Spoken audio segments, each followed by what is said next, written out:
Hi, Josh.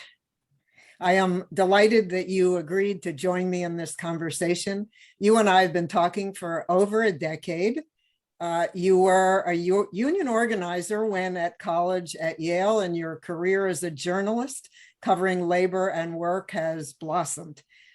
You report so insightfully and have learned so much directly from workers, especially young workers, and what's happening in workplaces all over the country, from low wage to high tech.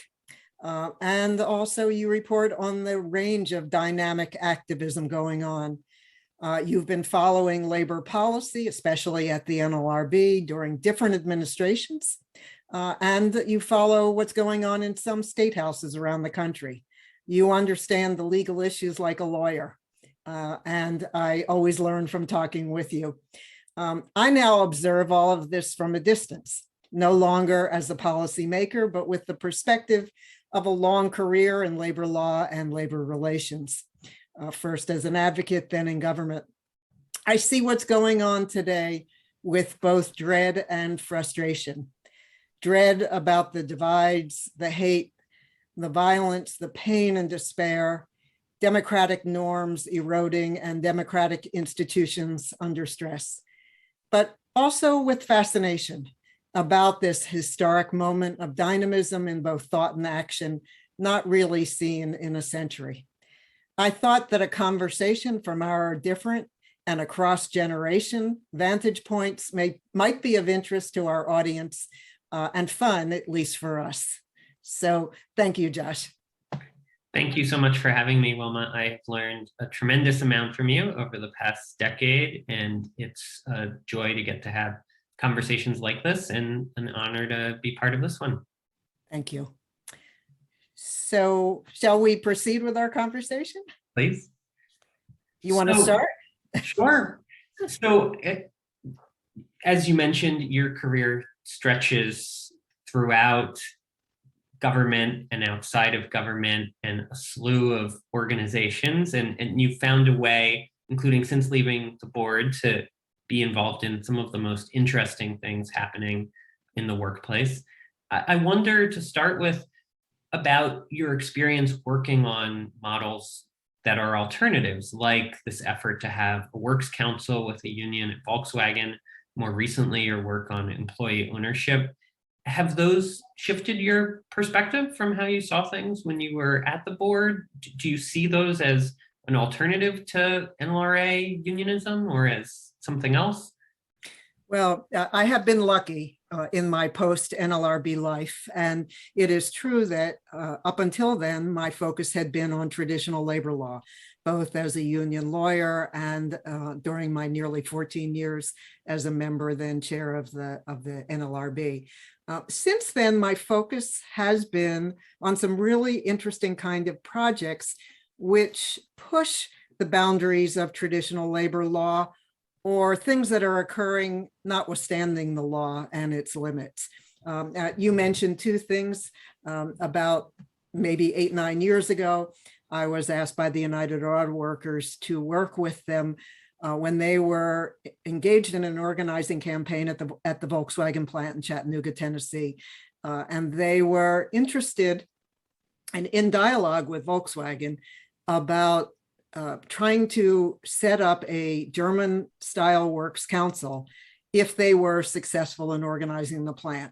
They consulted me because they wanted to know whether there was a chance that Volkswagen could set up a works council on its own, absent union representation. And my conclusion was that under existing labor law, Volkswagen could not do that. But unfortunately, the organizing campaign did not succeed. There was a lot of outside interference by various politicians in the state. There was a second election, which the union also won also lost more narrowly than the first. But so far, this experiment hasn't occurred. But I would say that the attempt by the United Auto Workers in dialogue with Volkswagen at the time sparked a lot of interest and probably a renewed interest in the German model of co-determination with its enterprise level works councils and worker representation on supervisory boards, along with, in the a dual model, along with the unions themselves, negotiating with companies and across sectors, the economic pieces of the relationship. There has been a lot of interest in this, but so far it hasn't occurred. More recently, I've also, as you mentioned, been involved in some efforts at worker ownership. I first became knowledgeable about these things when I spent a few years at Rutgers and learned from their experts in worker ownership.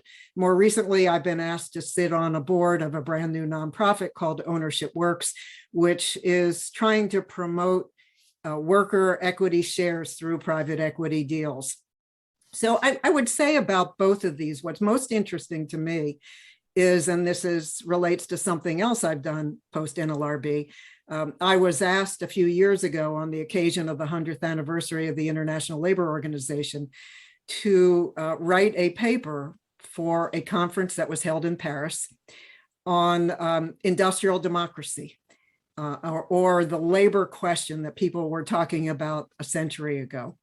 And the labor question was, the answer to the labor question was widely said to be industrial democracy. But what industrial democracy meant was subject to great interpretation amongst different aspects of labor and social movements, some more radical than others, and amongst employers themselves who talked about industrial democracy but had their own ideas about what it meant.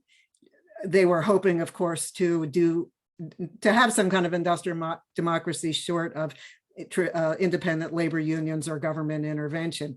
But the range included collective bargaining, which the AFL unions promoted. Some, like the Knights of Labor and other groups, promoted worker ownership. Employers, for their part, were instituting employee representation plans, works council type entities. During the First World War, the government did intervene to try to maintain labor peace, and shop committees were set up in industries all over the nation.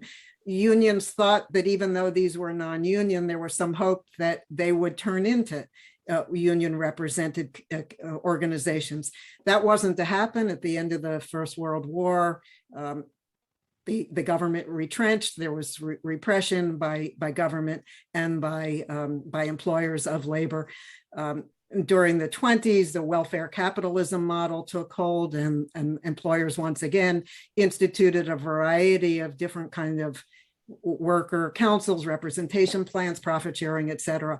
But those worker councils, works like the German works councils, were eventually outlawed by the 1935 Wagner Act, which adopted the collective bargaining model as our nation's vision of industrial democracy.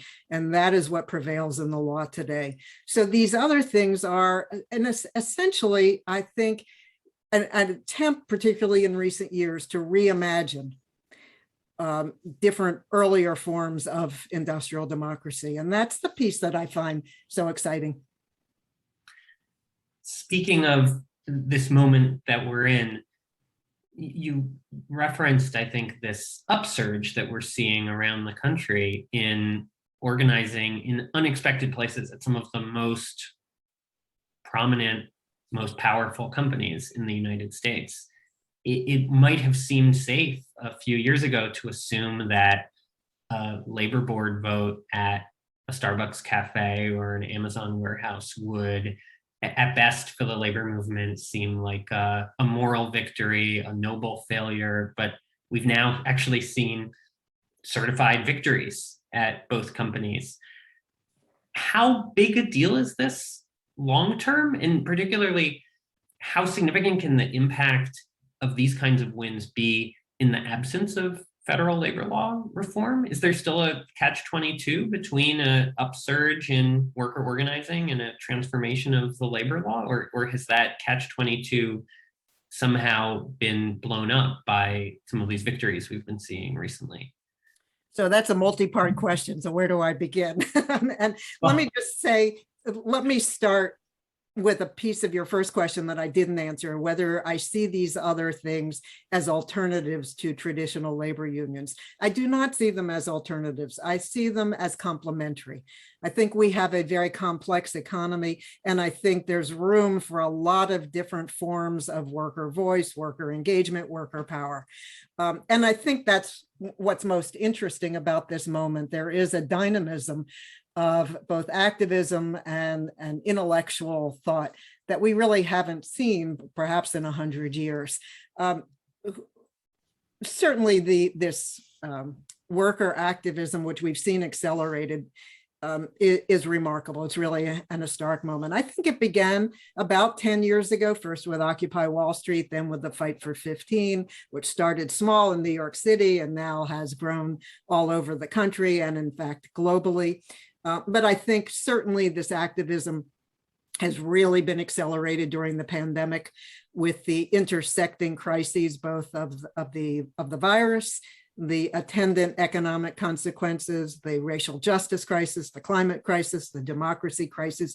All of these intersecting and cascading crises, I think, have led to a growing awareness by lots of people, particularly workers, of the inadequacies of our social contract, of the weakness of our social safety net, of the fact that workers have become terribly disempowered. They've lost a voice.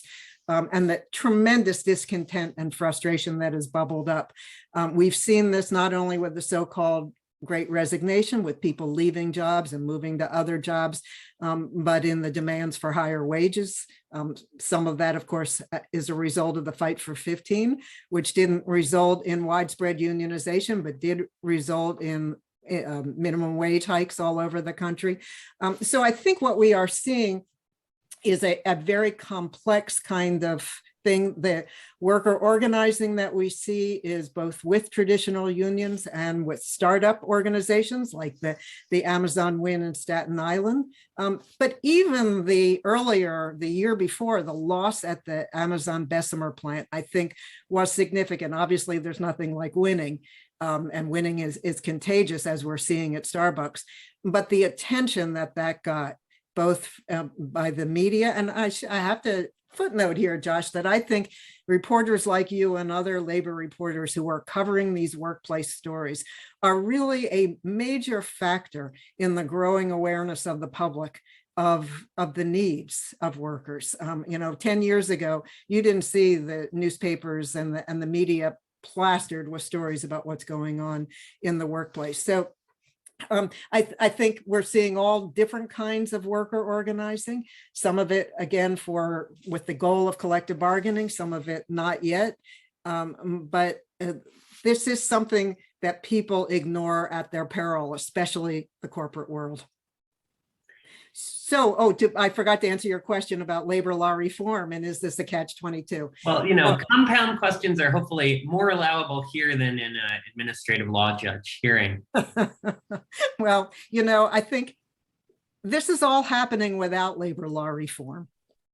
And I have always thought that labor law reform would happen only with a reinvigorated worker movement or labor movement.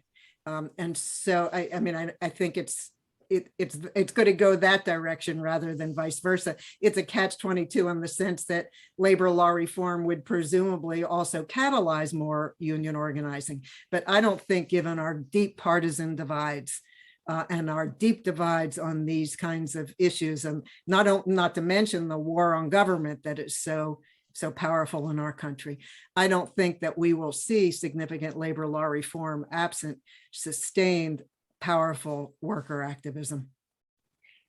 I want to turn to the role of your old home, the NLRB, in all of this. Right now, following President Biden's appointments, we have a general counsel who's taken an unusually ambitious approach to trying to change precedent, not only from Trump, but going back to Eisenhower and presidents in between. We have a Democratic majority who signaled they take a broader view of what the act protects. What do you expect we will see by the time the Republicans again are back in power and able to replace these folks? What do you think can or should get done? Well, that depends on when the Republicans come back in power, if they come back in power. But what we are seeing, obviously, and you've written about this a lot, is a very aggressive, ambitious general counsel. Some of it is a result of the profound and sweeping precedent changes during the Trump administration. Some of it, I think, is occasioned by what we just talked about, the amazing activism and dynamism going on in workplaces. And also a younger generation of workers, with all that represents, both the diversity, changing needs and demands, a desire for a voice. Yeah, they want economic improvements, but they also want a voice. They want dignity in the workplace, as far as I can tell. So I think the dynamics of the younger workers, and I'd be interested in your perspectives on this, because you talk to a lot of them, I know. But I think that is really making for some interesting cases coming before the NLRB. So far, the board itself has not issued any of the precedent-setting cases. They have had a lot thrown at them, not to mention undoing some of the rulemaking that the Trump board engaged in. Rulemaking is very time-consuming and labor-intensive. But what I think is for sure is what we will see coming out of this board is a much more dynamic, living view of the law than we've seen certainly during the Trump administration. When I talk about living law, that's a Louis Brandeis notion of keeping the law alive. Of course, the board has to act within the constraints of this aging statute. Not really amended since 1947. They have to act within the constraints of decades of precedent that they have to navigate, and they have to act mindful of a very skeptical and hostile judiciary, even more so as a result of the Trump appointments. I think any board committed to a dynamic interpretation of the law can make very meaningful change, but somewhat modest. They can't make radical change without statutory change. And the board, of course, is known for flip-flopping or policy oscillation. We'll see that again, absent any kind of real statutory change. But few areas of the law, I'm sure they will make some noticeable rulings, and those would cover the coverage issues, who's an employee, who's an employer, always vexing issues, and issues that sometimes flip-flop. And that has included the issue of graduate teaching assistants, for example, not to mention who's an employee, who's an independent contractor. With remedies, the labor law has famously weak remedies. I'm sure they will do their best to, within the constraints of the law, try to impose meaningful remedies. And then perhaps some of the most interesting cases come within the issues of the scope of concerted activity protected by the law. Workers, again, are pushing, I think, the boundaries of what the board has considered to be within the scope of protected concerted activity. I think we'll see some interesting decisions. I think you've been covering one interesting trial that maybe we could talk about.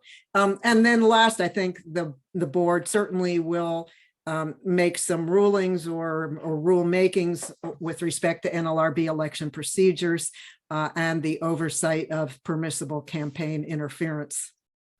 It's interesting. Again, this also goes to this industrial democracy question that you raised at the beginning.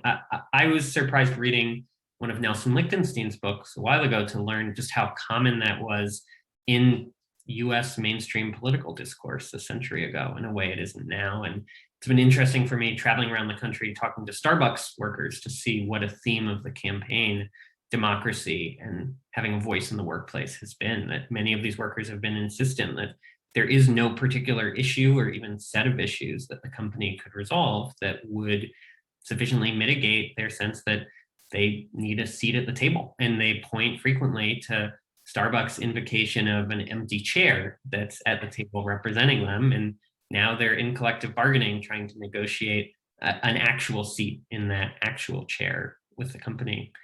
I know we're almost out of time. I do wonder, when we talk about the board, now that you have the perspective of these years since leaving, are there particular issues that you wish you had been able to tackle more while you were there, or approach in a different way? Well, the coverage issues always interested me, because I was quite struck during my time at the board how ingenious the business world was in the way they structured their operations, and particularly the way they arranged for work to be done. And that often led to issues of whether they were the employer of the workers in question, whether they had to bargain with them, whether they were joint employers, whether they were considered an alter ego or a single employer in the parlance of the law, whether the workers were independent contractors or their employees. I would have liked to have been able to decide some of those issues. I wrote dissenting opinions on some of those classification issues. The board, after I left, did issue some decisions. Those have been subsequently reversed by the Trump board. In fact, I have said to some of my colleagues that I felt a little bit canceled in some of the decisions, but I spent 8 years in the minority during the Bush years. And I have to say that perhaps what I am most attached to and maybe most proud of is the body of dissenting opinions, because even if the majority opinions get overruled, the dissents are still out there and still can migrate to a majority position at some time in the future. But I wanted to comment, Josh, also about democracy and political democracy, because that was a theme 100 years ago, that and this was a Brandeis notion as well, that you couldn't really have political democracy without democracy in the workplace. And one of the notion of the labor question, which people say has arisen again in this new Gilded era, the notion of the labor question was that there was a gap between the promise of democracy or the American dream and the grim realities of life for so many people, for so many working people. And so I think these issues are as real today as they were 100 years ago. As we are seeing the erosion of some democratic institutions, I think these issues are even as important as they have ever been. And I think workers do realize that. There are also a couple of bills that have been introduced into Congress that would mandate a worker representation on corporate boards. I think, as I said earlier, this is part of the German model of co-determination that has fascinated some people. I don't think we can just simply export the German model into our society, but I think, and this is what I tried to say at the beginning, I think we need to be open-minded to new approaches. To not in place of traditional unionism or collective bargaining by any means, but to perhaps open up the dialogue, to engage more. One of the things that I think is most sad is the lack of any kind of meaningful dialogue between labor, business, and government. But they have that in Europe. That's the so-called social dialogue, or the social partners. That I think is sorely missing from our climate. And I would like to hope that this historic moment will lead to some more opening up of that dialogue. Whether it's going to be a transformational moment in terms of profound change and improvement, I guess remains to be seen. It will require, I think, a lot of public attention, a lot of writing by you about these issues, you and your colleagues, an opening up of the business world, some courageous business leaders who are willing to say we need a new approach. We can't just have this traditional knee-jerk anti-unionism. And I think that business world has to do that they, at their peril, will if they ignore the alienation, the frustration, the voicelessness, the powerlessness of workers. We are seeing the results of that in many respects right now. Thank you. I think we're about to be out of time, and you've summed it up very well. I really appreciate your inviting me to have this conversation, and let's keep it going for the months and years ahead. Thank you, Josh. I really appreciate your willingness to do this with me. I wish we had a little more time, because I know you have lots of things you could share with us, but I know you're going to continue writing, and your voice will be out there for a long time to come. So thank you for this opportunity. Thank you so much.